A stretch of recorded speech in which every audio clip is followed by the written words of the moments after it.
नमो विष्णुपादाय कृष्णपृष्ठाय भूतले। बोलिए श्रीमते भक्ति वेदांत स्वामी इति नामिने। नमस्ते सारस्वते देवे गौरवाणी प्रचारिणे निर्विशेष शून्यवादी पाश्चात देशतारिणे। जगत गुरु शिल प्रभुपाद की जय निताई गौर प्रेमानंदे। हरि हरि बोल। आप सभी भक्तों का हार्दिक स्वागत। हम सब श्री चैतन्य महाप्रभु के विषय में जानेंगे समझेंगे। लेकिन आप लोग महाप्रभु के बारे में जानते हो? श्री चैतन्य महाप्रभु के बारे में कितने लोग जानते हैं? थोड़ा बहुत भाई, थोड़ा बहुत चैतन्य महाप्रभु करके। आधे लोग भी नहीं जानते हैं। कितने लोग मानते हैं कि चैतन्य महाप्रभु कृष्ण के अवतार है? हाथ ऊपर कीजिए, पूरा हाथ ऊपर कीजिए। वाह, कंफर्म है श्री चैतन्य महाप्रभु कृष्ण के अवतार है। हमारे अमिताभ जी कहते हैं ना, लॉक किया जाए। एक बार शिल प्रभुपाद जी ने ऐसा ही प्रश्न पूछा कि आप में से कितने लोग मानते हैं कि श्री चैतन्य महाप्रभु कृष्ण के अवतार हैं? तो ऑलमोस्ट सबने हाथ ऊपर किया। और फिर प्रभुपाद जी उत्तर देते हैं कि आप सब गलत हैं। श्री चैतन्य महाप्रभु कृष्ण के अवतार नहीं है। कान खोलकर सुनिए, श्री चैतन्य महाप्रभु कृष्ण के अवतार नहीं है। क्यों? क्योंकि श्री चैतन्य महाप्रभु स्वयं ही कृष्ण है। चैतन्य महाप्रभु कृष्ण के अवतार नहीं, श्री चैतन्य महाप्रभु स्वयं ही कृष्ण है। आप कहोगे कृष्ण अवतार और कृष्ण में क्या अंतर है? बड़ा अंतर है। कृष्ण जो है स्वयं साक्षात भगवान है, और जो नरसिंह, वामन, वराह, राम, ये सब कृष्ण के अवतार है। इस संसार में जब जब जैसी जैसी आवश्यकता पड़ी, भगवान श्री कृष्ण ऐसे रूप लेकर इस धरती पर प्रकट हुए। जब प्रहलाद की रक्षा करनी थी और हिरण्यकशिपु ने वर मांगा, न ऊपर मरू न नीचे मरू, न दिन को मरू न रात को मरू, न सुबह मरू न शाम न मनुष्य से न पशु से, तब उस हिरण्यकशिपु को मारने के लिए भगवान को नरसिंह अवतार धारण करना पड़ा। रावण जैसे असुरों को मारने के लिए राम अवतार लेना पड़ा। समय समय पर भगवान आवश्यकता के अनुसार अपनी कड़ाओं को लेकर इस धरती पर प्रकट होते हैं। उसे भगवान का अवतार कहते हैं। लेकिन ब्रह्मा जी के एक दिन में एक बार भगवान के अवतार तो आते जाते रहते हैं। जैसे भगवत गीता में कृष्ण ने कहा, संभवामि युगे युगे, युग युग में मैं प्रकट होता हूँ, युग युग में मैं अवतरित होता हूँ। ये तो भगवान आते रहते हैं, परंतु ब्रह्मा जी के एक दिन में एक बार भगवान स्वयं आते हैं। अब आप कहोगे ब्रह्मा जी का एक दिन जानते हो कितना होता है? ब्रह्मा जी का एक दिन कितना होता है? थोड़ा सा जाने, थोड़ा सा गिनती करें।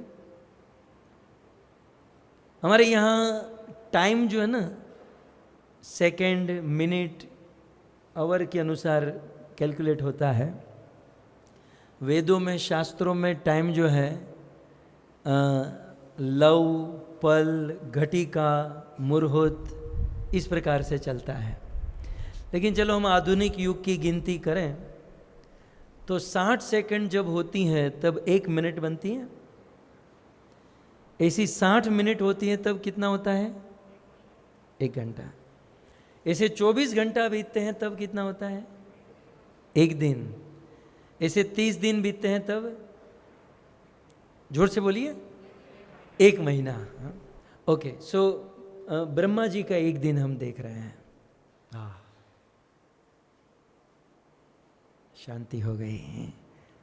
सो ब्रह्मा जी का 1 दिन कितना होता है ये हम समझ रहे हैं। 60 सेकंड की 1 मिनट, 60 मिनट का 1 घंटा, 24 घंटे का 1 दिन, 30 दिन का 1 महीना, 12 महीने बराबर 1 साल। अब आगे सुनिए। सो 12 महीने का 1 साल होता है। ऐसे 4,32,000 वर्ष। कितने साल? 4,32,000 साल जब बीतते हैं तब कलयुग समाप्त होता है। अभी हम लोग कलयुग में हैं। अब जानते हैं कलयुग की कौन सा ईयर चल रहा है? लगभग 5,500। और ये टोटल कलयुग कितने साल का है? 4,32,000 वर्ष, ऑलमोस्ट 4.5। तो अभी कलयुग का केवल प्रारंभ है, राइट? 5,000 वर्ष माने बहुत कम है। ओके, सो 4,32,000 वर्ष का कलयुग है। उससे बिल्कुल डबल 8,64,000 वर्ष त्रेता युग होता है। उससे बिल्कुल 3 गुना, कलयुग से 3 गुना 12,96,000 वर्ष द्वापर युग होता है। सॉरी, त्रेता युग होता है। 8,64,000 वर्ष का द्वापर युग और 12,96,000 वर्ष का त्रेता युग, और कलयुग से बिल्कुल 4 गुना होता है सतयुग, राइट? तो ये गिनती है। कलयुग, द्वापर युग, त्रेता युग और सतयुग, ये चारों युग समझ गए हैं? कली, त्रेता, द्वापर, सत। इन चारों को जब मिलाते हैं तो इसे चतुर्युग कहते हैं। क्या कहते हैं? चतुर्युग माने क्या? कली, द्वापर, त्रेता और सतयुग हुआ चतुर्युग। उसमें कितने साल हैं अभी हमने देखे।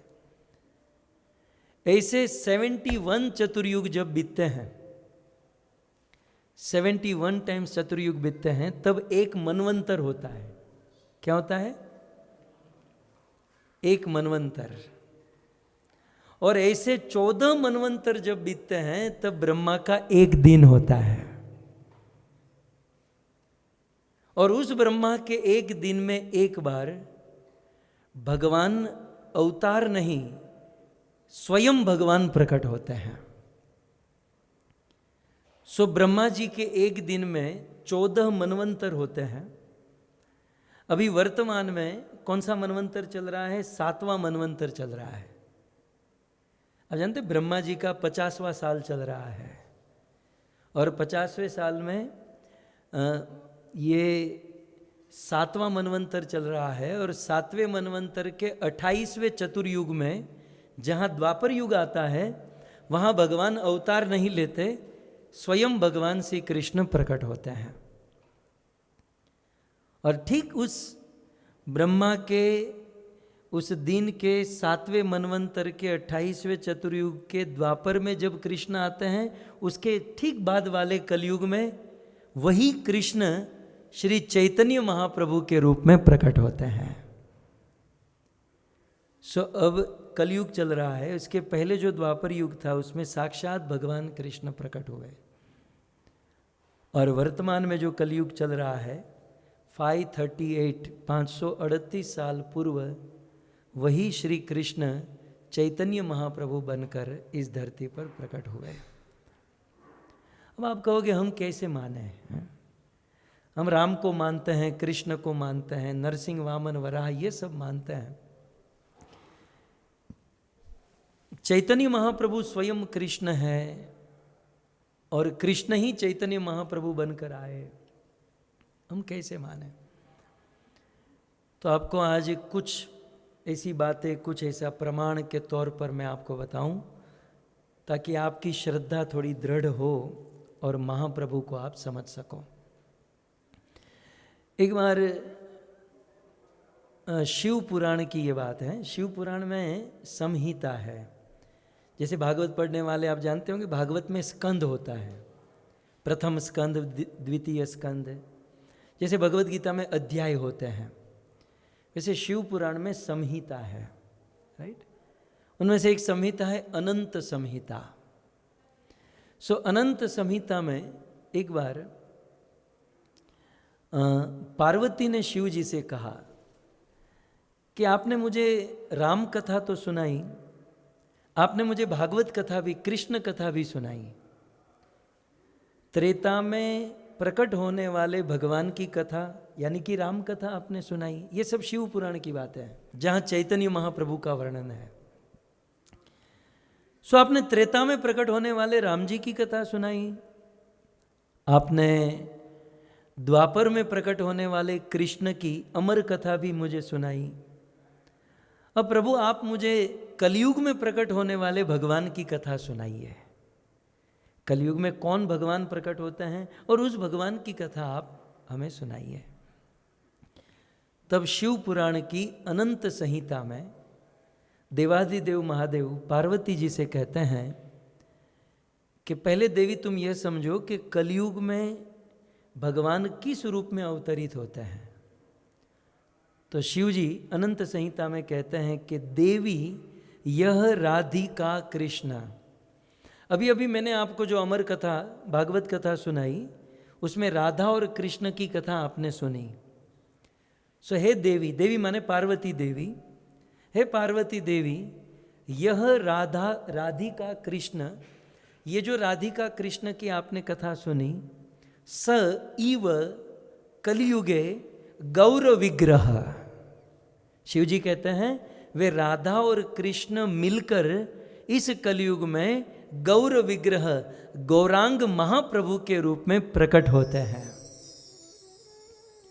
सो इस प्रकार से शिव जी ने कहा। कहाँ प्रकट होते हैं? यच्च वृंदावनम देवी, हे देवी, हे पार्वती, हे भवानी, ये राधा और कृष्ण जैसे द्वापर में वृंदावन में प्रकट हुए, वैसे वही राधा और कृष्ण मिलित स्वरूप श्री गौरांग महाप्रभु, चैतन्य महाप्रभु, नवद्वीपस्य तत्सुतम, वे नवद्वीप श्री मायापुर नवद्वीप धाम में बंगाल में प्रकट होंगे। सो यह बात श्री देवाधिदेव महादेव ने पार्वती को अनंत संहिता में सुनाई कि स्वयं श्री कृष्ण ही चैतन्य महाप्रभु के रूप में नवद्वीप में प्रकट होंगे। यही बात श्रीमद् भागवत में गर्गाचार्य नंद बाबा को कहते हैं। श्रीमद् भागवत जी में कथा है, यदुओं के कुल पुरोहित गर्गाचार्य ब्रज गोकुल में आते हैं और उनको देखकर नंद बाबा बड़े प्रसन्न होते हैं, अपने घर लेकर जाते हैं और चरणों में गिरकर कहते हैं कि आप हमारे पुत्रों का नामकरण कीजिए। गर्गाचार्य कहते हैं कि यदि मैं नामकरण करूंगा तो कंस को लगेगा कि मैं यादवों का पुरोहित और आप वैश्य जाति के लोगों का नामकरण किया, मतलब वसुदेव का बेटा और कोई नहीं, आपका ही बेटा है। सो मेरे द्वारा नामकरण मत कीजिए। बोले यहाँ पर कोई है ही नहीं और हम किसी को बताएंगे नहीं, आप चिंता मत कीजिए, किसी को पता नहीं चलेगा। गर्गाचार्य कहते हैं दीवारों के भी कान होते हैं, कोई ना कोई तो जान लेगा। बोले तो बाबा एक काम कीजिए, हमारी गौशाला में जाकर नामकरण कर दीजिए। तब नंद बाबा गर्गाचार्य अपने दोनों पुत्र यशोदा और रोहिणी को लेकर गौशाला में जाते हैं और अपने बड़े बच्चे को गर्गाचार्य के गोद में रखते हैं और उनका नामकरण गर्गाचार्य करते हैं कि इसका नाम होगा संकर्षण, इसका दूसरा नाम होगा बल और तीसरा नाम होगा राम।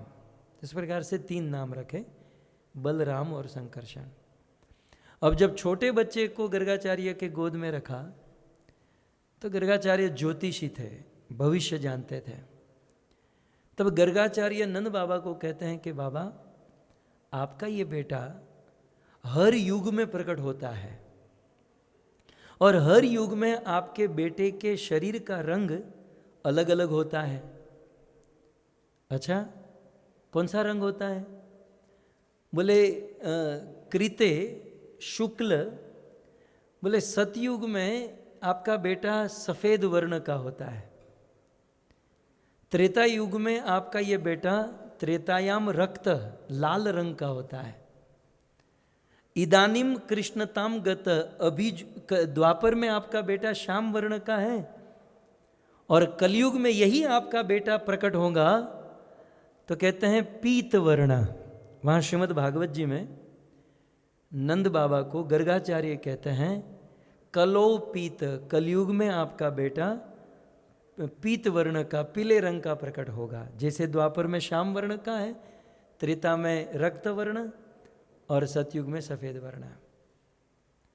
तो वहाँ पर श्रीमद् भागवत जी में ये प्रमाणित होता है कि कृष्ण ही कलयुग में पीले रंग का स्वरूप लेकर प्रकट होते हैं।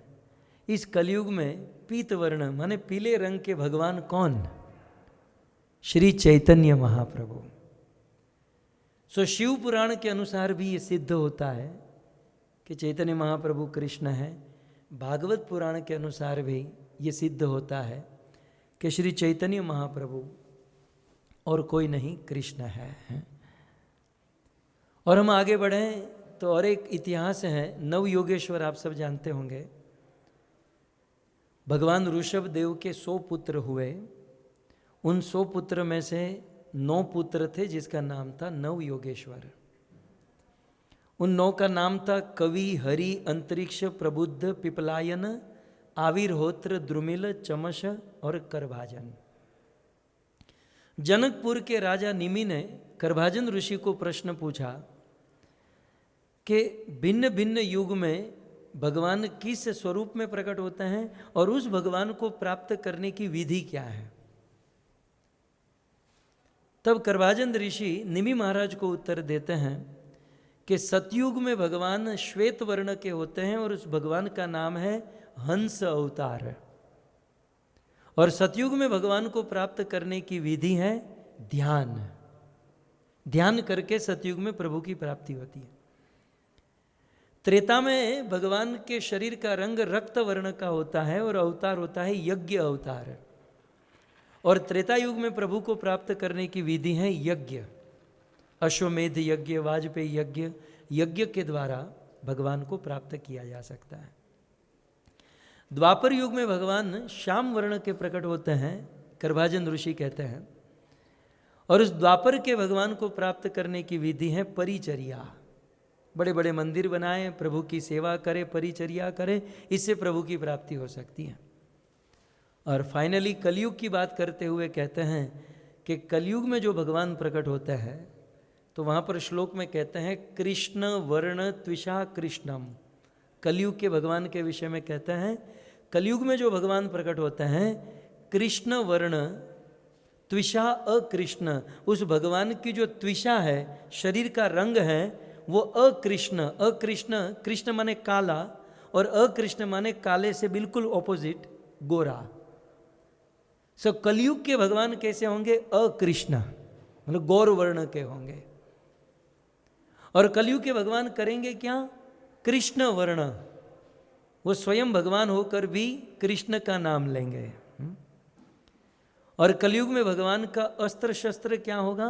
बोले संग उपअंग अस्त्र पार्षदम। कलयुग के भगवान का अस्त्र शस्त्र अपनी सुंदरता और अपने पार्षद ही कलयुग के भगवान के अस्त्र शस्त्र होंगे। तो इस प्रकार से श्रीमद् भागवत जी में करभाजन ऋषि ने कहा कि कलयुग में जो भगवान है ये श्री चैतन्य महाप्रभु है, जो गौर वर्ण के हैं, कृष्ण का नाम लेते हैं और अपने पार्षद ही शस्त्र के अनुसार काम करते हैं। और जो बुद्धिमान व्यक्ति होगा, यज्ञे संकीर्तन प्राये यजंती ही सुमेधस। बुद्धिमान व्यक्ति ही कलयुग में श्री चैतन्य महाप्रभु को समझ पाएगा और चैतन्य महाप्रभु ने कलयुग में प्रभु को प्राप्त करने की जो विधि है उस विधि को अपने जीवन में धारण करेगा और वह विधि है संकीर्तन विधि।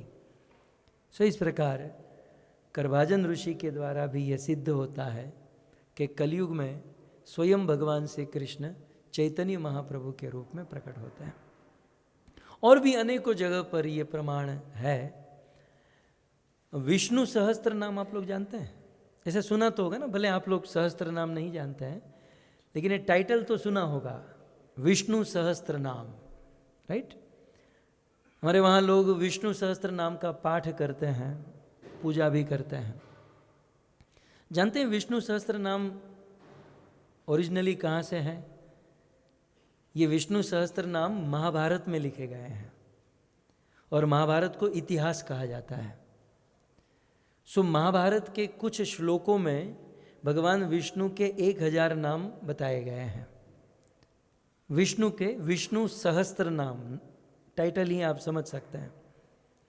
अब उस विष्णु सहस्त्र नाम में एक श्लोक है, उस श्लोक में लिखा सुवर्ण वर्ण हेमांग वरांग चंदनांगदी संन्यास कृत शांत निष्ठा शांति परायण। एक श्लोक है विष्णु सहस्त्र नाम में, श्लोक फॉर्म में सारे नाम हैं, तो उसमें ये एक श्लोक है, इसमें भगवान विष्णु के 5-6 नाम बताए गए हैं। सो क्या नाम है विष्णु सहस्त्र नाम में भगवान विष्णु का? सुवर्ण वर्ण हेमांग। सुवर्ण वर्ण, इसको थोड़ा साइड में रखें। हेमांग, हेम माने सोना, हेम माने गोल्ड, और अंग माने शरीर। सोने जैसा गोल्डन शरीर है जिसका, उसे हेमांग कहते हैं। और ये हेमांग किसका नाम है? महाभारत में क्या कहा, किसका नाम है? भगवान विष्णु का। विष्णु सहस्त्र नाम में भगवान विष्णु का एक नाम कहा गया हेमांग। और हेमांग का अर्थ भी होता है, हेम माने सोना, अंग माने शरीर। सोने के समान पीला अंग जिसका है उसे हेमांग कहते हैं। अब भगवान विष्णु का ऐसा कौन सा अवतार या ऐसा कौन सा स्वरूप है जिसमें उनके शरीर का रंग पीला है? भगवान विष्णु तो अपने आप में पीले नहीं है ना। भगवान विष्णु कैसे हैं? भगवान विष्णु के शरीर का रंग कौन सा है? श्याम वर्ण का है। शांताकारम भुजग शयनम में वर्णन है कि मेघ वर्णम शुभांगम। भगवान विष्णु कैसे हैं? मेघ, आकाश में बादलों में जब पानी भरता है और बिल्कुल काले काले बादल हो जाते हैं, ठीक उसी प्रकार भगवान विष्णु के शरीर का रंग है। अब महाभारत में जहाँ विष्णु सहस्त्र नाम का वर्णन है, वहाँ भगवान विष्णु को हेमांग कहने से क्या मतलब है? वहाँ भगवान विष्णु को हेमांग क्यों कहा जा रहा है? ये हेमांग नाम भगवान विष्णु के ही स्वरूप, अन्य और कोई नहीं, श्री चैतन्य महाप्रभु का है। इस श्लोक में जितने भी नाम हैं ये सब श्री चैतन्य महाप्रभु के हैं। अच्छा, सुवर्ण वर्ण, विष्णु सहस्त्र नाम में ही और एक नाम है सुवर्ण वर्ण। क्या नाम है? भगवान विष्णु का नाम बताया गया सुवर्ण वर्ण। सुवर्ण वर्ण का अर्थ होता है, वर्ण माने वर्णन, वर्ण माने वर्णन करना, और सुवर्ण माने सुंदर शब्द का वर्णन करना, राइट। सुंदर शब्द को बोलना, सुंदर शब्दों को उच्चारित करना, सुंदर शब्द बोलते हुए नाचना गाना। तो सुवर्ण वर्ण, इस संसार में सबसे सुंदर नाम कौन सा है? मैं आपको एक इतिहास सुनाऊं। ये सब फिलोसॉफिकल सब्जेक्ट हैं, शायद आपको पल्ले पड़े न पड़े हैं, क्योंकि जहाँ चैतन्य महाप्रभु की बात आती है वहाँ थोड़ी फिलोसॉफी तो आई जाती है। आपने मैत्रेय मुनि का नाम सुना होगा। श्रीमद् भागवत जी में एक संत है मैत्रेय मुनि। अपने गुरु पराशर जी से वे गुरुकुल में विद्या ग्रहण करने गए और विद्या ग्रहण कर लिए। तो पराशर ऋषि को ने कहा कि मुझे गुरु दक्षिणा चाहिए। गुरु दक्षिणा में क्या चाहिए? बोले मुझे स्वर्ण चाहिए। अब मैत्रेय मुनि तो गुरुकुल में पढ़ते थे, बोले मैं स्वर्ण कहाँ से लाऊं? स्वर्ण माने सीधा अर्थ होता है गोल्ड, सोना। मैं स्वर्ण कहाँ से लाऊं? मैं तो आपके गुरुकुल में पढ़ता हूं, कभी पैसे कमाने नहीं गया। पराशर ऋषि जो गुरु थे, उन्होंने कहा नहीं, मुझे स्वर्ण चाहिए और बिना स्वर्ण लाए तुम मेरे सामने मत आना। और यदि स्वर्ण नहीं दिए, गुरु दक्षिणा अधूरी रह गई, मैंने तुम्हें जो ज्ञान दिया है वह ज्ञान तुम्हारे जीवन में अप्लाई नहीं होगा। मैत्रेय मुनि चले गए, विचरण करने लगे। बोले गुरुजी ने ऐसा स्वर्ण मांगा, गुरुजी तो वैरागी हैं, उनको गोल्ड स्वर्ण कहाँ से चाहिए? ये बहुत सोचे, तब उनको पता चला कि सुवर्ण का अर्थ सुंदर वर्ण, वर्ण माने वर्णमाला, शब्द, सुंदर शब्द, सुंदर नाम। इस संसार में सबसे सुंदर, सबसे अच्छा नाम है कृष्ण। आप कहोगे क्यों? श्रील प्रभुपाद जी कहते हैं कि आप मैंगो मैंगो मैंगो मैंगो ऐसे बोलते रहो तो आपको मैंगो मिलेगी? नहीं मिलेगी। हम लोग डॉलर डॉलर डॉलर डॉलर बोलते रहें, डॉलर मिलेगा? हाँ। लेकिन प्रभुपाद जी कहते हैं ये नाम इतना सुंदर है कि आप कृष्ण कृष्ण कृष्ण बोलते रहो और आंखें खोलोगे, कृष्ण आपके सामने खड़े होंगे। बड़ा पवित्र नाम है, सुंदर नाम है, पावरफुल नाम है। इस नाम में बड़ा रस है। हालांकि ये रस की अनुभूति हमें नहीं होती क्योंकि हमारा हृदय पूर्ण रूप से प्योर नहीं है, परंतु कृष्ण नाम सबसे अधिक सुंदर है, स्वर्ण है। मैत्रेय मुनि समझ गए कि इन्होंने स्वर्ण की बात की है, माने ये कृष्ण की बात की है। वे सीधे गए नेपाल, गंडकी नदी में जाकर शालिग्राम शिला लिए, ये कृष्ण का ही स्वरूप है, और शालिग्राम लाकर गुरुजी को प्रदान किए। तब गुरुजी उनकी इस दक्षिणा को स्वीकार किए, बोले अब तुम बुद्धिमान बने, अब मैं तुम्हें आशीर्वाद देता हूँ, ये सारा ज्ञान तुम्हारे जीवन में सारा ज्ञान तुम्हारे जीवन में उतर जाएगा। सो सार ये है, सुवर्ण माने कृष्ण, और विष्णु सहस्त्र नाम में विष्णु का एक नाम है सुवर्ण वर्ण, जो स्वर्ण माने कृष्ण और वर्ण माने उसका वर्णन करते हैं। कृष्ण का वर्णन करने वाले को सुवर्ण वर्ण कहा जाता है। विष्णु सहस्त्र नाम में विष्णु का ये नाम कहा। अब विष्णु भगवान या कृष्ण भगवान ऐसा कौन सा स्वरूप है जिसमें वे कृष्ण के नाम का ही वर्णन करते हैं? आप जब बहुत बुद्धि चलाओगे ना तो फाइनली ये पाओगे श्री चैतन्य महाप्रभु ही एक ऐसे स्वरूप है जिन्होंने कृष्ण के नाम का वर्णन किया, जिन्होंने स्वर्ण वर्ण कृष्ण का वर्णन किया। सो विष्णु सहस्त्र नाम में ये सारी बातें, स्वर्ण वर्ण, हेमांग, वरांग, जिनके शरीर के अंग, वर माने महाजनों के समान है। सो बहुत सारी बातें, लेकिन एक पॉइंट मैं इस श्लोक का बता दूं जो 100% प्रमाणित करता है कि श्री चैतन्य महाप्रभु स्वयं कृष्ण है। सो विष्णु सहस्त्र नाम में इसी श्लोक में भगवान विष्णु का एक नाम है संन्यासकृत। क्या नाम है? जोर से बोलिए। संन्यासकृत। ये विष्णु सहस्त्र नाम का जो पाठ करते हैं, महाभारत का ये श्लोक है, संन्यासकृत। अच्छा, भगवान विष्णु सहस्त्र नाम में संन्यासकृत, इस शब्द का अर्थ क्या होता है? संन्यासकृत माने संन्यास लेने वाले। मतलब भगवान विष्णु को क्या कहा गया? संन्यास लेने वाले।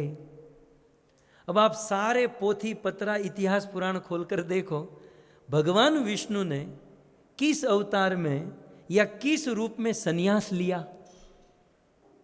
राम ने संन्यास लिया? नहीं लिया।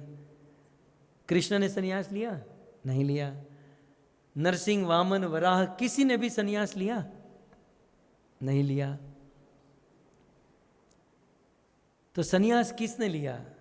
केवल एक ही अवतार, केवल एक ही स्वरूप, श्री चैतन्य महाप्रभु। सो महाभारत जैसे ग्रंथ में ये प्रमाणित किया गया कि संन्यासकृत ये श्री चैतन्य महाप्रभु का नाम है। सो श्री चैतन्य महाप्रभु का जिक्र महाभारत में है, शिव पुराण में है, श्रीमद् भागवत जी में है, पद्म पुराण, स्कंद पुराण, गरुड़ पुराण, इन सारे पुराणों से ये प्रमाणित होता है श्री चैतन्य महाप्रभु स्वयं कृष्ण है। राइट? सो ये प्रमाण की बात हुई। अब आपके मन में एक प्रश्न आता होगा कि चैतन्य महाप्रभु यदि कृष्ण है तो इतने फेमस क्यों नहीं है?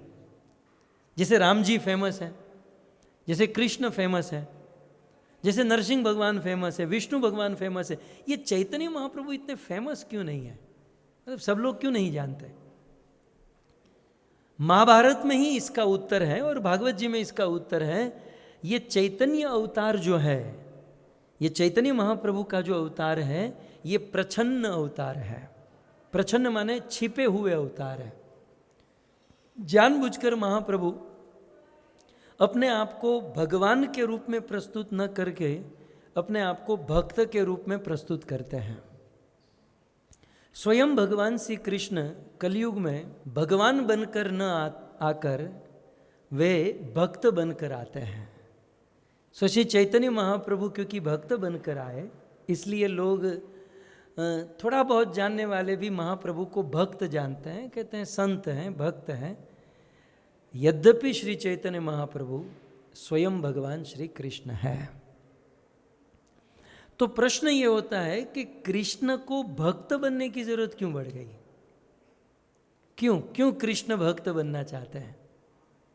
तो बड़ी मजे की बात है कि भगवान श्री कृष्ण एक दिन अपने धाम में बैठे बैठे देखते हैं कि मुझे भगवान बनकर उतना आनंद नहीं मिल रहा है जितना आनंद ये डिवोटियों को भक्त बनकर मिल रहा है। कृष्ण ने देखा कि मैं जब राधा से मिलता हूं, राधा से मेरा मिलन होता है तो मुझे आनंद आता है, लेकिन मेरे से करोड़ों गुना अधिक आनंद राधा को आता है।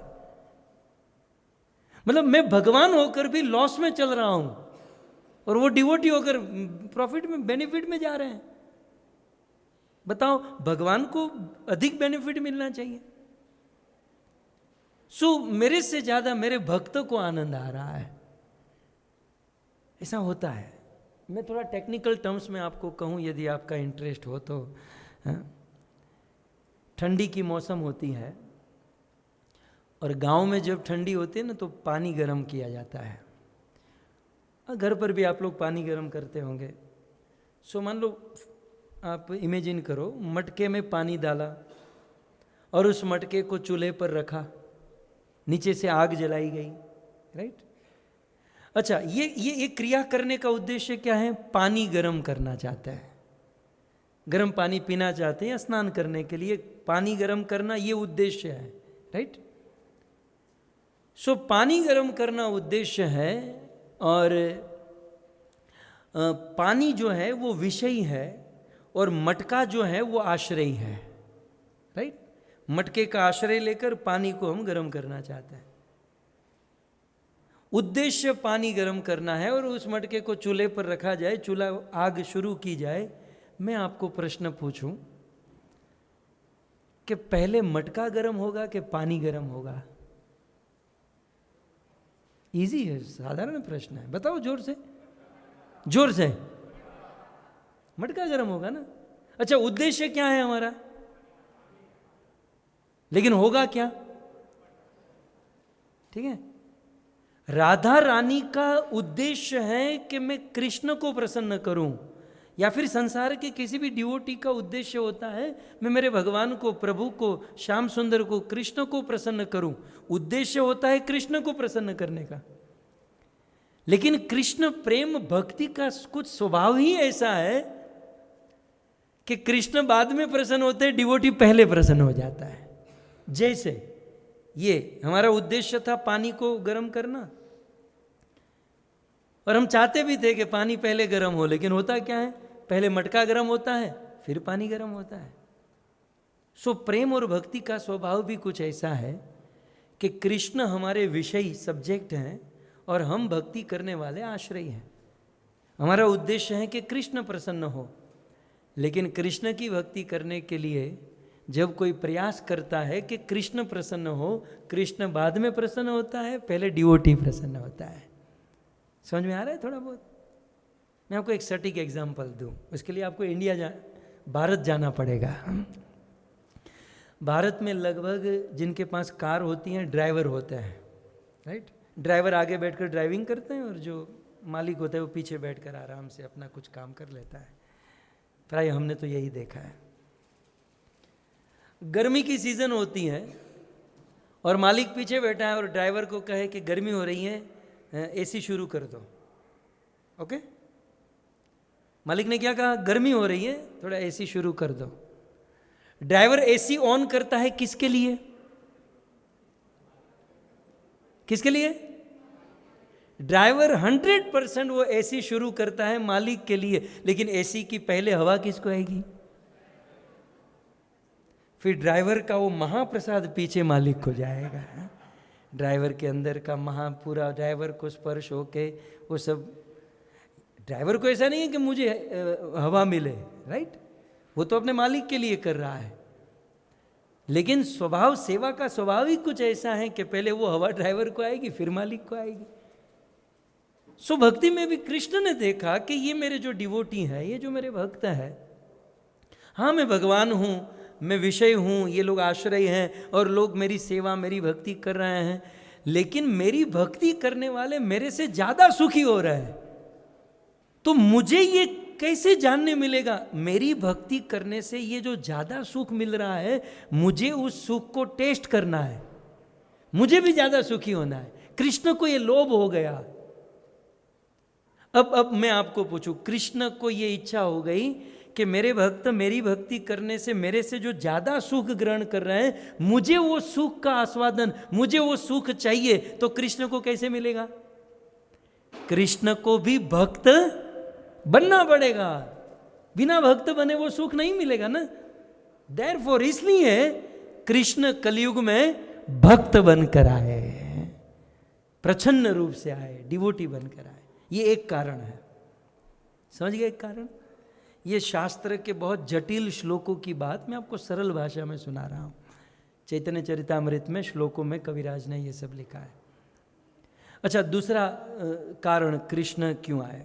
भले एक तो मेरे भक्तों को मेरे से ज़्यादा आनंद मिलता है, वो ज़्यादा आनंद क्या है? दूसरा, मेरे भक्त को जो मेरे से आनंद मिल रहा है, उस आनंद का टेस्ट क्या है? पहले तो क्वांटिटी के लिए सोचें, मेरे से ज़्यादा आनंद है। दूसरा, वो आनंद का टेस्ट क्या है? जैसे आज हम, प्रभु जी ने हमको गुलाब जामुन खिलाए हैं और मैं यहाँ पर वर्णन करूँ क्या गुलाब जामुन बनाए थे। बिल्कुल मावा डालकर माता जी ने बनाया था, सुंदर चाशनी थी और क्या खाया था, मैं पूरा वर्णन करूँगा। मैं वर्णन कर सकता हूँ, आप लोग कुछ हद तक समझ सकते हैं, लेकिन मैंने जो टेस्ट किया वो आपको तब तक नहीं मिलेगा जब तक आपको खाएंगे नहीं, राइट? तो राधा रानी को कृष्ण की सेवा, प्रेम, भक्ति करने से क्या सुख मिल रहा है, राधा रानी बोल सकती हैं, बयान कर सकती हैं, लेकिन कृष्ण भक्ति का टेस्ट कैसा है वो तो कृष्ण को तब तक नहीं मिलेगा जब तक वे स्वयं डिवोटी नहीं बनेंगे, स्वयं भक्त नहीं बनेंगे। सो अपने स्व माधुर्य, स्व भक्ति रस के उस टेस्ट को लेने के लिए स्वयं भगवान होकर भी भगवान कलयुग में भक्त बनकर प्रकट हुए। दो चीज, राइट? तीसरा कारण क्या है? तीसरा कारण, इस दुनिया में सबसे सुंदर यदि कोई है तो वो है श्याम सुंदर, कृष्ण। कवियों ने कहा कृष्ण सूर सुंदर, देवताओं से भी अधिक सुंदर, इसलिए कृष्ण सूर सुंदर। और कृष्ण के सामने दुनिया में जितने भी हैं सब छछुंदर, चाहे मिस यूनिवर्स हो, मिस इंडिया हो या मिस अमेरिका हो, देवताओं के सामने ये सब क्या है? ये जो अभी बिल्ली गई, राइट? बिल्ली, उसका पति बिल्ला होता है क्या होता है? उसका भी अपना समाज होता है ना? उसके समाज में भी शादियाँ होती होगी, बच्चे होते होंगे, उसमें भी फैशन शो होता होगा, उसमें भी मिस बिल्ली मिस्टर बिल्ला होता होगा, उसकी अपनी दुनिया है? लेकिन कितनी भी अच्छी बिल्ली हो, हम मनुष्यों की कंपैरिजन कर सकती है? नहीं। ठीक उसी प्रकार हम मनुष्य में कोई कितना भी सुंदर हो, देवताओं से कोई कंपैरिजन नहीं हो सकती। देवता हमसे कोटि गुना अधिक सुंदर है, और देवताओं से भी कोटि कोटि गुना सुंदर श्याम सुंदर भगवान कृष्ण है। कृष्ण की सुंदरता शुरू करें तो पूरी रात बीत जाए। कृष्ण इतने सुंदर, कृष्ण के सखा कृष्ण को कहते थे, कृष्ण कृष्ण क्या बताऊं, तू लड़का बना है तो इतना परेशान करके रखा है? किसी को चैन से जीने ही नहीं देता। वहां गोपियां बेचारी ठीक से घर का काम नहीं कर सकती, तेरे चक्कर में ठीक से सब्जी में तड़का नहीं डाल सकती, ठीक से पानी नहीं भर सकती, न गोपियों को चैन की सांस लेने देता। ये गाय और बछड़े न खा सकते, न निगल सकते, न उगल सकते हैं। ब्रज की लता पता तक को तूने चैन नहीं लेने दिया तेरी सुंदरता ने। कृष्ण के सखा उनसे विनोद करते हुए कहते हैं कि कृष्ण तू लड़का बना है तो इतने लोगों के नाक में दम करके रखा है, यदि तू लड़की बना होता तो न जाने क्या हो गया होता। करोड़ों लोग अपने गले काट कर मर गए होते तेरे लिए। सो धन्य है कृष्ण तुम्हारी सुंदरता। सो कृष्ण परम सुंदर है। वेदों में, शास्त्रों में, सब जगह कृष्ण की सुंदरता का वर्णन है। हमारे ब्रज में गाते हैं, मेरे बाके बिहारी लाल तू इतना ना करियो श्रृंगार, नजर तो है लगे जाए। सच कहें तो बाके बिहारी को श्रृंगार की जरूरत ही नहीं है, क्योंकि कृष्ण के लिए भागवत जी में आया भूषणम भूषणांगम। हम लोग ये वस्त्र पहनते हैं, श्रृंगार धारण करते हैं, तब जाकर हम लोग कुछ ठीक ठाक लगते हैं। बिना श्रृंगार के हम निकल पड़े तो लोग सोचें ये चुड़ैल और भूत कहाँ से आ गए हैं। हम लोग श्रृंगार करते हैं हमारी सुंदरता बढ़ाने के लिए, लेकिन कृष्ण के केस में ऐसा नहीं है। कृष्ण अपने आप में ही सुंदर है, और कृष्ण जब कोई श्रृंगार धारण करते हैं तो कृष्ण की सुंदरता नहीं, वो श्रृंगार की सुंदरता बढ़ जाती है। वो श्रृंगार सुशोभित होने लगता है, क्योंकि कृष्ण भूषणम भूषणांगम, आभूषण के भी आभूषण श्री कृष्ण है। और दक्षिण भारत में जो आलवार हुए, आप वो कथा जानते होंगे। वो अपनी पत्नी में इतने आसक्त थे। वो एक आदमी था, अपनी पत्नी का चेहरा देखे बिना जी नहीं सकता था। तो एक दिन पत्नी रंगनाथ जी के दर्शन के लिए जा रही थी, ये छाता लेकर रिवर्स चलते चलते जा रहा था। मंदिर में आया, शायद श्रीपद रामानुजाचार्य की बात है ये। उन्होंने देखा कि ये गिर जाएगा, ठोकर लगेगी। कहा, ए भाई सीधे चलो, क्यों उल्टा चल रहे हो रिवर्स गियर में? बोले मेरी पत्नी का चेहरा देखे बिना मैं जी नहीं सकता। इतनी सुंदर पत्नी है, एक सेकंड भी उनका चेहरा देखे बिना नहीं जी सकता। तो संत ने कहा कि तुम्हारी पत्नी से अच्छा रूप तुम्हें देखने को मिल जाए तो? बोले इसको छोड़कर उसको देखूंगा। मैं तो रूप का पुजारी हूं, मुझे तो रूप चाहिए। अभी तो मुझे ये सबसे अच्छा रूप मेरी पत्नी का है। बोले इससे अच्छा रूप दिखाऊं? बोले हाँ दिखा दो। इसको लगा किसी का होगा। बोले चलो मेरे साथ। श्रीपाद रामानुजाचार्य भगवान श्री रंगनाथ जी को प्रणाम किए और हृदय से प्रार्थना किए, प्रभु आपके दरबार में रूप का पुजारी आया है, आप आज अपने मोहिनी रूप का दर्शन इसे करा दो। कुछ देर के बाद जैसे ही श्री रंगनाथ जी के दर्शन खुले और उस पत्नी में आसक्त उस रूप के पुजारी ने भगवान रंगनाथ जी के उस मोहिनी रूप का दर्शन किया, और भगवान के उस रूप में इतना मोहित हो गया, वहीं पर बैठ गया। पत्नी पूजा पाठ करके घर जा रही थी, पति को कहा चलो घर पर। बोले तू जा, अब तो जीवन भर यहीं बैठा रहूँगा। वो अलवार बन गए, संत बन गए दक्षिण भारत के। कृष्ण के रूप पर ये सब मोहित हो गए। राइट। सो कृष्ण की सुंदरता है, मैं वो कारण बता रहा था। लेकिन कृष्ण ने सोचा मुझे तो घाटा हो गया यार, मेरी सुंदरता का लाभ राधा लेती है। मेरी सुंदरता का लाभ ये सब डिवोटी लेते हैं, लेकिन मेरी सुंदरता का लाभ मैं खुद नहीं ले पा रहा हूं। बात भी तो सही है। कृष्ण सुंदर है, नो डाउट, लेकिन कृष्ण की सुंदरता का लाभ, वो रस स्वयं कृष्ण तो नहीं ले सकते ना। सो कृष्ण के मन में ये लोभ हुआ कि मुझे मेरी सुंदरता का लाभ लेना है, मुझे मेरी सुंदरता का आस्वादन करना है।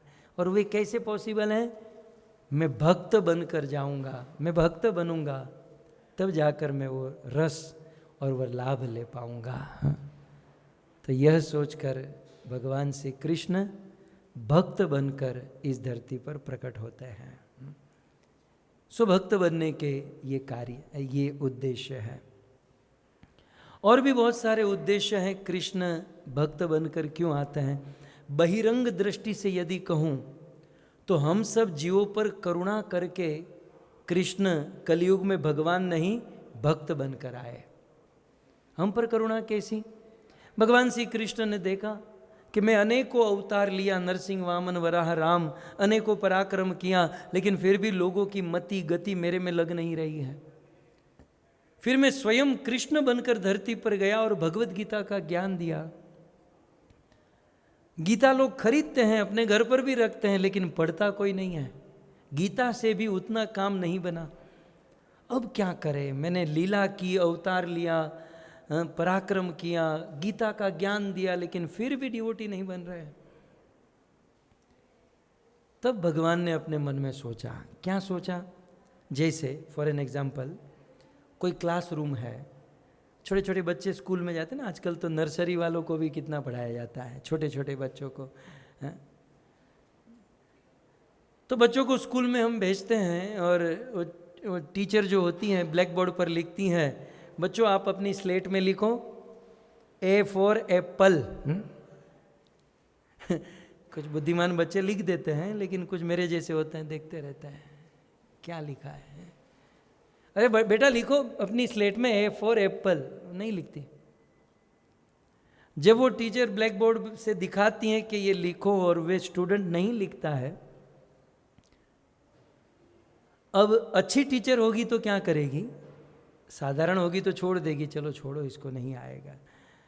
लेकिन जो अच्छी टीचर होगी वो उस स्टेज से नीचे उतरेगी, चलकर उस स्टूडेंट के पास जाएगी, उस स्टूडेंट का हाथ पकड़ेगी और हाथ पकड़कर स्लेट पे वो लिखवाएगी ए फॉर एप्पल। अब बच्चे, अब इसी को तुम इसके ऊपर करते रहो, राइट? भगवान श्री कृष्ण ने भी यही किया। उन्होंने अवतार लिया, पराक्रम दिखाया, फिर भी लोगों की मति गति नहीं लगी। उन्होंने गीता का ज्ञान दिया, जैसे स्लेट पर लिखा, जैसे बोर्ड पर लिखा, लेकिन फिर भी दुनिया के लोग भजन भक्ति नहीं कर पाए। तब भगवान श्री कृष्ण ने सोचा अब मुझे चलकर लोगों के पास जाना होगा, मुझे लोगों की तरह बनना होगा और लोगों के पास जाकर एक आइडल बनकर मैं स्वयं भक्ति करूंगा और लोगों को अपने आचरण से भक्ति सिखाऊंगा, है ना। हम मनुष्यों के लिए कोई एक आइडल मिल जाए तो हमें एक इजी हो जाता है उसे फॉलो करना। तो मैं स्वयं भक्त बनकर जाऊंगा और मैं स्वयं अपनी भक्ति करके, कृष्ण भक्ति करके मैं दिखाऊंगा भक्ति कैसे होती है, कैसे भक्ति की जाती है। सो श्री चैतन्य महाप्रभु स्वयं भगवान श्री कृष्ण अपनी परम करुणावश अपने स्टेज से, अपनी भगवत्ता से नीचे उतरे और भक्त बनकर हम सब के बीच में आए। स्वयं उन्होंने भक्ति की और जो अपना आस्वादन करना चाहते थे वो स्वयं किए, और साथ ही साथ हम जैसे कलयुगी पामर जीवों को उन्होंने इस कृष्ण भक्ति को अपने आचरण से करके हम सबको सिखाया। और इसलिए परम करुणा वरुणालय भगवान श्री कृष्ण का परम करुणामयी स्वरूप है श्री चैतन्य महाप्रभु। अब फाइनली एक बात कह दूं कि कृष्ण को जब भक्त बनकर यहाँ पर आना था तो कृष्ण अपने मन में सोचने लगे कि मुझे डिवोटी बनकर जाना है और मैं तो भगवान हूँ, तो मुझे भक्त बनने के लिए किसी भक्त का भाव चुराना पड़ेगा, किसी का भाव लेना पड़ेगा। और इस दुनिया में जो सबसे बड़ा भक्त होगा उसी का भाव मैं लूँगा। कृष्ण खोजने लगे किसका भाव लेकर मैं जाऊं। तब कृष्ण ने देखा कि श्रीमती राधा रानी जो सबसे बड़ी डिवोटी है, सबसे बड़ी प्रेमी भक्त है, तब श्याम वर्ण के कृष्ण ने गौर वर्ण की राधा का भाव ले लिया। कृष्ण का शरीर है, राधा का भाव है, और राधा कृष्ण एक हो गए। अब क्या होता है ना, हमारे शरीर का रंग भी हमारे भाव के अनुसार चेंज होता है। अभी आप लोग सत्व गुण में, सात्विकता में बैठे हो, सब लोग बिल्कुल एकदम फ्रेश लग रहे हो, राइट। हालांकि अमेरिका में तो ऐसे दृश्य हम नहीं देखते हैं, लेकिन भारत में हम अक्सर देखते हैं। फिर यहाँ से कोई कार लेकर ड्राइव करके जाए, उसे लेट हो रहा है और आगे ट्रक वाला ट्रक चला रहा है, इसको ओवरटेक करना है और वो साइड दे ही नहीं रहा है। ये राइट में ले तो ट्रक वाला भी राइट में, लेफ्ट में ले तो वो भी लेफ्ट में, दोनों अकड़ू हैं? और फिर बहुत बहुत बहुत ये करके हॉर्न बजाकर ये जैसे तैसे ओवरटेक करता है, हैं? और फिर जिस खुन्नस से वो आदमी ट्रक ड्राइवर के सामने देखता है, फिर ट्रक ड्राइवर जिस खुन्नस से देखता है, आंख लाल, कान लाल, शरीर लाल, चेहरा लाल, हैं? क्रोध आने से मुख लाल हो जाता है। और वही आदमी जब कथा कीर्तन में बैठता है तो सफ़ेद हो जाता है। भाव के अनुसार रंग बदलते हैं, राइट। सो भगवान श्री कृष्ण ने जब राधा रानी का उन्नत उज्जवल भाव धारण किया तो श्याम वर्ण के कृष्ण गौर वर्ण के हो गए। सो भगवान श्री कृष्ण ने राधा भाव लिया तो वह कृष्ण अब श्याम नहीं रहे। जब चैतन्य महाप्रभु के रूप में आए तब वे गौरांग महाप्रभु गौर वर्ण के हो गए, और गोरे होने के कारण उनका नाम पड़ा गौरांग महाप्रभु। श्री गौरांग महाप्रभु की। सो ऐसे कली पावन अवतार राधा कृष्ण मिलित स्वरूप स्वयं अपने रस का आस्वादन के लिए और हम सबको एक आइडल, एक आदर्श स्थापित करके हम सबको भक्ति सिखाने के लिए, प्रेम दान करने के लिए वह कृष्ण राधा भाव लेकर श्री चैतन्य महाप्रभु के रूप में इस धरती पर प्रकट हुए। प्रकट होने के कुछ कारण मैंने आपको बताए, साथ ही साथ कुछ प्रमाण मैंने आपको बताए। कल हम श्री चैतन्य महाप्रभु के प्राकट्य की कथा सुनेंगे, कैसे उनका जन्म हुआ। हम उनकी बाल्य लीला सुनेंगे। चैतन्य महाप्रभु ने, जैसे कृष्ण ने वृंदावन में लीला की, वृंदावन में 12 वन है, Bhandir one, bell one, Mahavan, ऐसे 12 वन है। श्री चैतन्य महाप्रभु ने नवद्वीप में लीला की, उसमें 9 आइलैंड हैं। और आप टेक्सास वालों के लिए, मैकेलन वालों के लिए बहुत बड़ा सौभाग्य है कि जिस स्थान पर हम लोग बैठे हैं यहाँ पर साक्षात नवद्वीप धाम प्रकट होने वाला है। नवद्वीप धाम श्री चैतन्य महाप्रभु की लीला भूमि ये बनने जा रही है। तो हम नवद्वीप धाम, 9 द्वीप, 9 आइलैंड है, यहाँ पर है, राइट। सो ये जो 9 आइलैंड है, हम ये 9 आइलैंड कैसे प्रकट हुए, महाप्रभु की क्या लीला हुई, इसकी महिमा भी हम लोग कल यहाँ पर सुनाएंगे, ठीक है।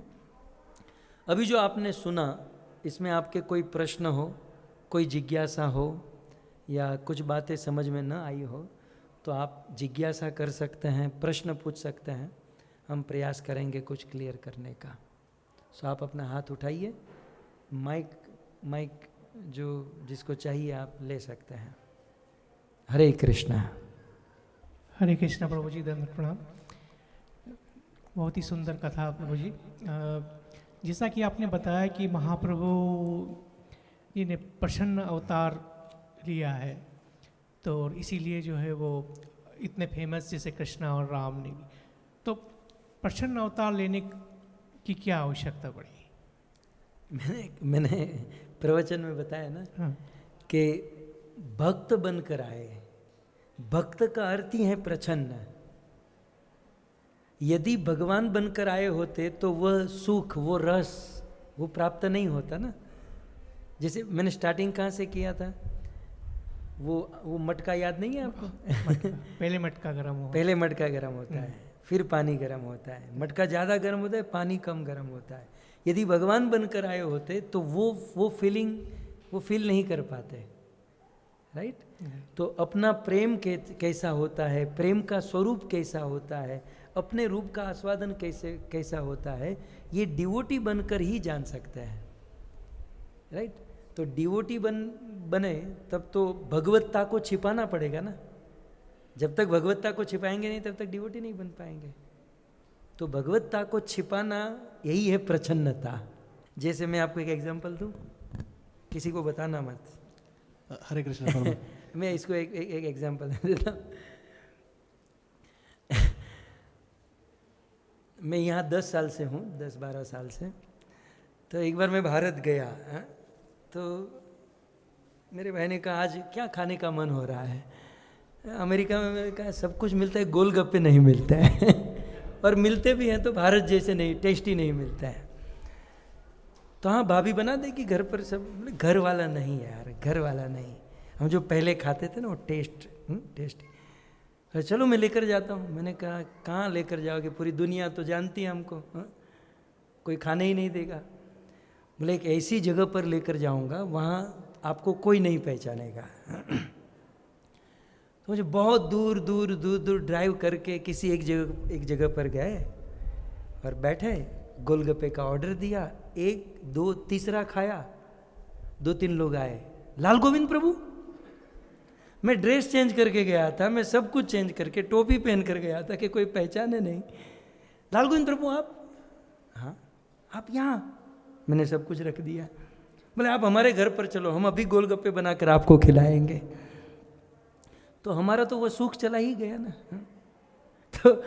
तो वो सुख यदि चाहिए तो आपको लेवल में नीचे आना पड़ेगा, राइट? वैसे भक्ति का सुख यदि चाहिए तो भगवान बनकर नहीं लिया जा सकता, राइट? इसलिए स्वयं भगवान होकर भी वे भक्त बनकर आए। यस हरे कृष्ण प्रभु जी। मेरा प्रश्न है कि राधा जी कृष्ण की भक्त थी या कृष्ण जी राधा के भक्त थे? वेरी गुड, बहुत सुंदर। दोनों के थे, और केवल कृष्ण राधा के भक्त नहीं है। आप यदि कृष्ण की भक्ति करोगे, कृष्ण आपके भक्त है। आपके भक्त होंगे ऐसा भी नहीं, कोई डाउट भी नहीं है। कोई कृष्ण की भक्ति जितनी करता है, कृष्ण उनके उतने भक्त हो जाता है। इसको शास्त्रीय टर्म्स में कहा गया, ये यथा ते तथा। भगवद गीता, ये यथा माम प्रपद्यन्ते ताम तथैव भजामि अहम। जो जैसा मेरा भजन करेगा मैं वैसे ही उसका भजन करूंगा। तो हम 2-5% कृष्ण की भक्ति करते हैं तो कृष्ण हमारी 2-5%, राधा रानी 1000% करती हैं तो वो राधा के 1000% भक्त है, राइट? सो ऐसा है। हरे कृष्ण प्रभु जी, आपको कोटि कोटि धन्यवाद। हमको एक कथा सुनाए, कथा बहुत अच्छा लग रहा है। मेरा हिंदी इतना अच्छा नहीं हो, मैं कोशिश करूँगा ठीक से बोलने के लिए। आप जब बोले कि चैतन्य महाप्रभु राधा और कृष्णा का अवतार है, पर हम सुने हैं कि जब चैतन्य महाप्रभु राधा का नाम सुनते हैं वो मूर्छित हो जाते हैं। जब खुद महाप्रभु राधा और कृष्णा का अवतार है तो फिर वो मूर्छित क्यों होते हैं? वेरी गुड, बहुत सुंदर। चैतन्य महाप्रभु राधा कृष्ण मिलित स्वरूप है जी। ओके जी। कभी कभी चैतन्य महाप्रभु वो ड्यूल पर्सनैलिटी हो गई, 2 हो गया ना। सो कभी कभी चैतन्य महाप्रभु पूर्ण कृष्ण के भाव में आ जाते हैं, कभी कभी कृष्ण का भाव 0 होकर पूर्ण राधा का भाव ऊपर आ जाता है। तो जब राधा का भाव ऊपर आ जाता है तो हा कृष्ण हा जगन्नाथ करके ये करते हैं। कभी कृष्ण का भाव ऊपर आ जाता है तो राधा का नाम लेकर, क्योंकि वो 2 है ना, 2 मिक्स है। वो फोटो आप देख सकते हैं, वो तो षडभुज स्वरूप है, जैसे 3 मिक्स है उसमें, राम कृष्ण और श्री चैतन्य महाप्रभु। वैसे यहाँ राधा और कृष्ण दोनों मिलित स्वरूप है, इसलिए। हरे कृष्णा प्रभु जी, बहुत ही सुंदर प्रवचन था। प्रभु जी, क्या हम आपने बताया कि कल हम क्या क्या आप हमको और बताएंगे अपने दोनों लेक्चर्स में, तो क्या हम उसी दौरान जो गौरांगा महाप्रभु की अष्टकालीय लीला है उसके बारे में भी बात करेंगे? हाँ, यदि टाइम रहेगा तो हम वो भी करेंगे। और दूसरी चीज़ ये पूछनी थी, जैसे कई लोग साधना में करते हैं अष्टकालीय लीला को, तो उसके बारे में अगर आप अपने विचार कुछ व्यक्त कर सकें। जस्ट अभी इतना कह दूं मैं, कल टाइम जितना होगा उस पर। ये अष्टकालीन लीला चैतन्य महाप्रभु की भी है और कृष्ण की भी है। और अष्टकालीन लीला का डिवोटी स्मरण करते हैं, ये स्मरण भक्ति है, राइट। लेकिन ये एडवांस लेवल है।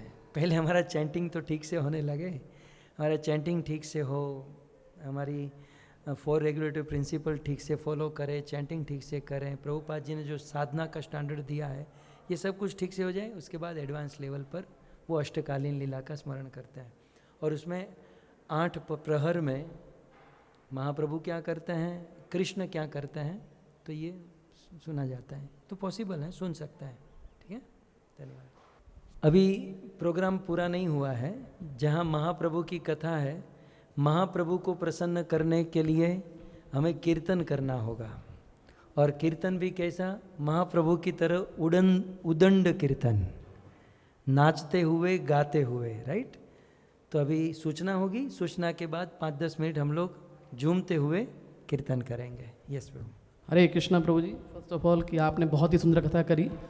हमारा सौभाग्य है कि आपको सुनने का मौका। लॉट ऑफ टाइम हम लोग यूट्यूब पे आपकी कथा देखते हैं, सुनते हैं और आनंदित होते हैं, लेकिन आज आप सामने हैं हमारे, इससे बड़ा सौभाग्य क्या है। अच्छा, लोग पूछते हैं कि बहुत से लोग शायद गौरंगा महाप्रभु नहीं जानते होंगे।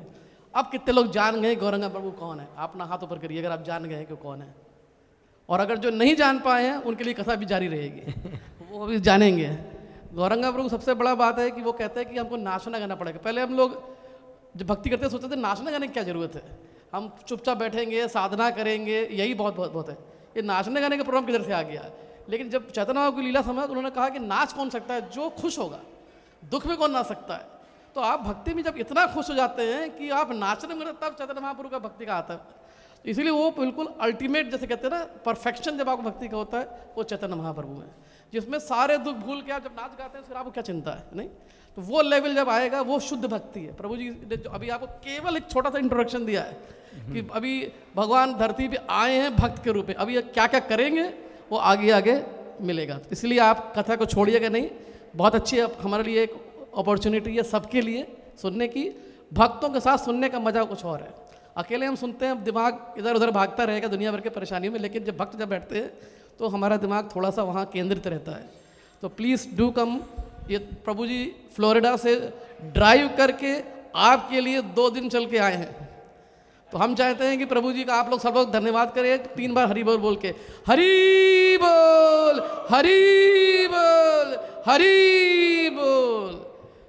हरे कृष्णा कृष्णा कृष्णा कृष्णा हरे हरे, हरे राम राम राम राम हरे हरे। हरे कृष्ण एवरीबॉडी झूमते हुए। कृष्णा कृष्णा हरे हरे, हरे राम राम राम राम हरे हरे।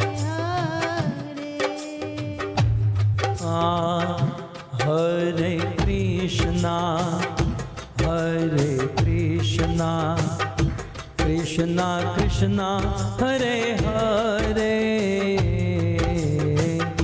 हरे राम राम राम हरे हरे। हरे कृष्णा कृष्णा कृष्णा हरे हरे, हरे Ram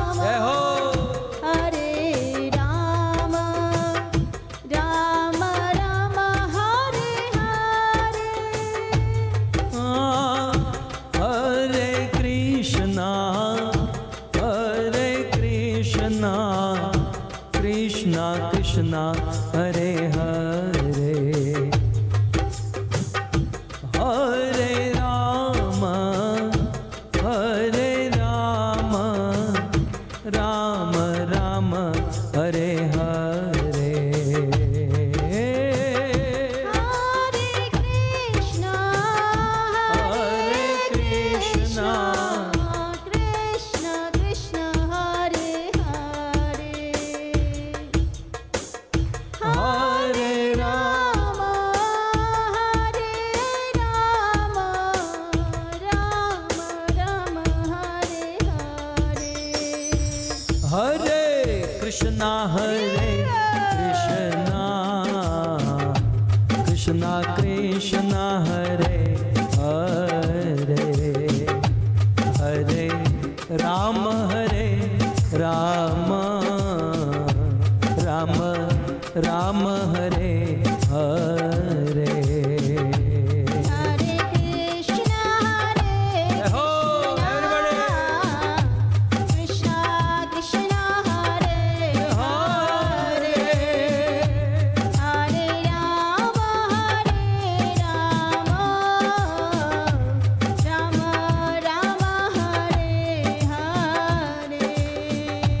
Oh, Hare Krishna, Krishna Krishna, Hare Hare Ram, Ram Ram, Hare Hare. Hare Krishna, Krishna Krishna, Hare Hare, Hare Ram, Ram Ram, Hare Hare.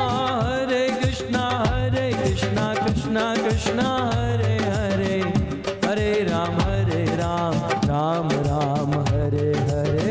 Hare Krishna, Krishna Krishna, Hare Hare, Hare Ram, Ram Ram, Hare Hare Krishna, Krishna Krishna, Hare Hare, Hare Ram, Ram Ram, Hare Hare. Hare Krishna, Krishna Krishna Krishna, Hare Hare, Hare Rama, Rama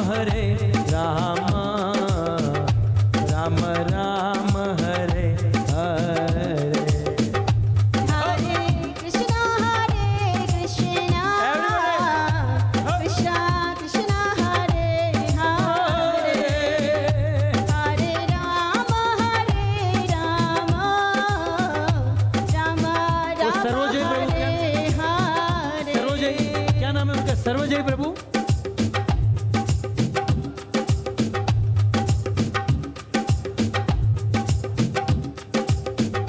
पाँच minute आप आइए। आओ। हरे Krishna, Krishna Krishna, Hare Hare Ram, Ram Ram, Hare Hare. Krishna, Krishna Krishna, Hare Hare, Hare Ram, Ram Ram, Hare Hare. हरे कृष्णा, कृष्णा कृष्णा, हरे हरे, हरे Ram Ram Ram, Hare Hare. Hare Krishna, Krishna Krishna, Hare Hare, Hare Ram, Ram Ram, Hare Hare. आना मदन गोपाल हमारे हरि कीर्तन में। नाम मदन गोपाल कल भगवान आने वाले हैं, स्वागत किया जाए। आना मदन गोपाल हमारे हरि कीर्तन में। आना मदन गोपाल हमारे हरि कीर्तन में। कीर्तन में, हरि कीर्तन में। कीर्तन में एवरीबॉडी आइए। कीर्तन में। कीर्तन में, हरि कीर्तन में। कीर्तन में हरि कीर्तन में। हे भक्तों का मान बढ़ाना हमारे हरि कीर्तन में। भक्तों का मान बढ़ाना हमारे हरि कीर्तन में। हे भक्तों का मान बढ़ाना हमारे हरि कीर्तन में। भक्तों का मान बढ़ाना हमारे हरि कीर्तन में।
नैना प्यासे तुम्हारे दर्शन के, इनकी प्यास बुझाना हमारे हरि कीर्तन में। इनकी प्यास बुझाना हमारे हरि कीर्तन में। इनकी प्यास बुझाना हमारे हरि कीर्तन में। इनकी प्यास बुझाना हमारे हरि कीर्तन में। यहाँ मदन गोपाल हमारे हरि कीर्तन में। आना मदन गोपाल हमारे हरि कीर्तन में। चरण धोई चरणामृत पावे। चरण धोई चरणामृत पावे। चरण धोई चरणामृत पावे। चरण धोई चरणामृत पावे। बेड़ा पार लगाना हमारे हरि कीर्तन में। बेड़ा पार लगाना हमारे हरि कीर्तन में। आना याना मदन गोपाल हमारे हरि कीर्तन में। आना मदन गोपाल हमारे हरि कीर्तन में। गोविंद बोलो हरि गोपाल बोलो। गोविंद बोलो हरि गोपाल बोलो। गोविंद बोलो हरि गोपाल बोलो। गोविंद बोलो हरि गोपाल बोलो। गोविंद बोलो गोपाल बोलो। गोविंद बोलो गोपाल बोलो। गोविंद बोलो गोपाल बोलो। गोविंद बोलो गोपाल बोलो। हे राधा रमण हरि गोविंद बोलो।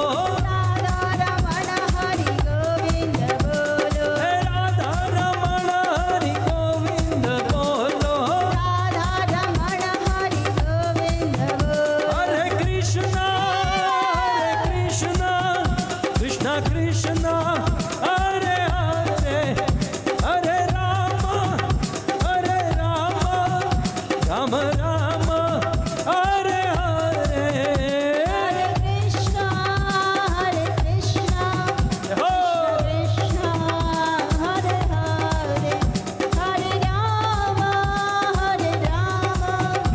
राम राम हरे हरे।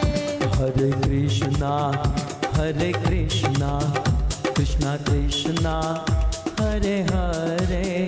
हरे राम राम राम हरे हरे। हरे कृष्णा कृष्णा कृष्णा हरे हरे। Everybody! हरे राम राम हरे हरे। हरे कृष्णा कृष्णा कृष्णा हरे हरे। हरे राम राम राम हरे हरे। हरे कृष्णा कृष्णा कृष्णा हरे हरे। हरे राम राम राम हरे हरे। हरे कृष्णा कृष्णा कृष्णा हरे हरे। हरे राम राम राम हरे हरे। हरे कृष्णा कृष्णा कृष्णा हरे हरे। हरे राम राम हरे हरे। निताय गौरांगो निताय गौरांगो। निताय गौरांगो निताय गौरांगो। हे निताय गौरांगो निताय गौरांगो। निताय गौरांगो निताय गौरांगो। निताय गौरांगो निताय गौरांगो। निताय गौरांगो निताय गौरांगो। निताय गौरांगो निताय गौरांगो। निताय गौरांगो